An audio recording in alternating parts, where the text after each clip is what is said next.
Hi, எல்லோரும் எப்படி இருக்கீங்க? சாப்பிட்டாச்சா? இன்றைக்கி நாங்கள் சுண்டைக்காய் தொக்கு பண்ணோம். எப்படி பண்ணோன்னு பார்க்கலாமா?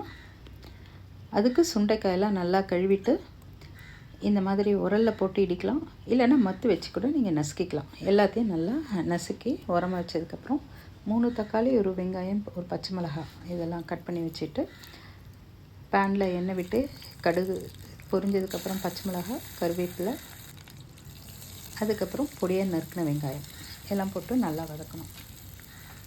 என்னோடய வீடியோ ரெகுலராக பார்க்குறவங்களுக்கு எல்லாருக்குமே தெரியும், வெங்காயம் போட்டதுமே ஒரு நிமிஷம் கழித்து நான் சால்ட்டு போடுவேன். ஏன்னா அப்போ தான் அது நல்லா வதங்கி வரும்.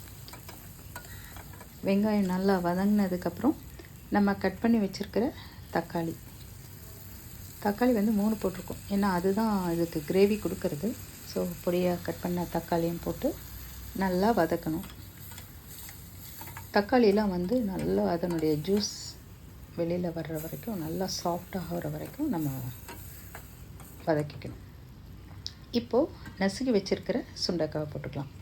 சுண்டைக்காயையும் போட்டு நம்ம ஒரு 2-3 மினிட்ஸ்க்கு நல்லா வதக்கணும். வதங்கினதுக்கப்புறம் தான் நம்ம வந்துட்டு உப்பு காரம்லாம் சேர்க்கணும். நான் வந்து 3 ஸ்பூன் குழம்பு மிளகாத்தூள் சேர்த்துருக்கேன். நீங்கள் உங்களை காரத்துக்கு ஏற்ற மாதிரி சேர்த்துக்கோங்க.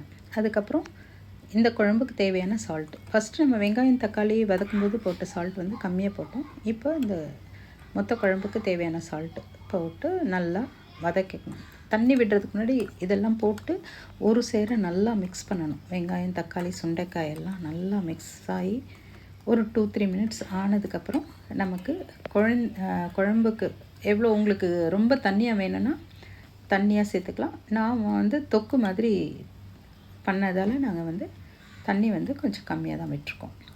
இதுலேயே தேங்காய் பால் விட்டு கூட பண்ணலாம், அந்த மாதிரியும் நீங்கள் செய்யலாம். நாங்கள் இன்றைக்கி தொக்கு மாதிரி பண்ணதால் கொஞ்சமாக மீடியமாக தண்ணி விட்டு இந்த தண்ணி வந்துட்டு நல்லா சுருங்க சுண்டைக்காய் வந்து சீக்கிரம் வெந்துடும். ஒரு 2 ஆவிலே வெந்துடும். ரொம்ப நேரம் வேகணும் அப்படி ரொம்ப டைம்லாம் எடுக்காது இதுக்கு. இது கொஞ்சம் ஷார்ட்டாகவே பண்ணுற ரெசிபி தான், ஈஸியாகவே பண்ணிடலாம். நம்ம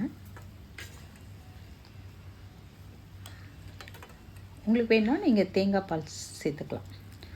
ஸோ லாஸ்ட்டாக இறக்கிறதுக்கு முன்னாடி வேர்க்கடலையை ஒன்றும் பாதியமாக நசுக்கி அதோடு ஆட் பண்ணிங்கன்னா நம்ம இந்த தொக்கு சுண்டைக்காய் தொக்கு பிசைஞ்சு சாப்பிடும்போது இந்த வேர்க்கடலை நடுவில் வர்றது க்ரன்ச்சியாக நல்லா டேஸ்ட்டாக இருக்கும்.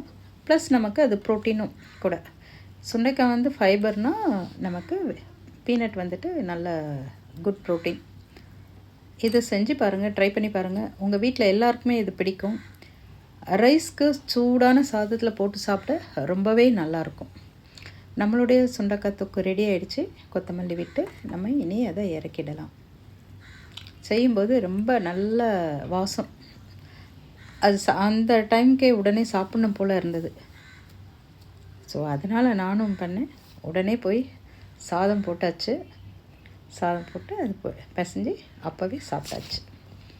ஸோ எனக்கு ரொம்ப பிடிச்சிருந்தது இந்த ரெசிபி. கண்டிப்பாக உங்களுக்கும் ரொம்ப பிடிக்கும். ட்ரை பண்ணி பாருங்கள். கமெண்ட்டில் சொல்லுங்கள் please. Okay, take care, bye.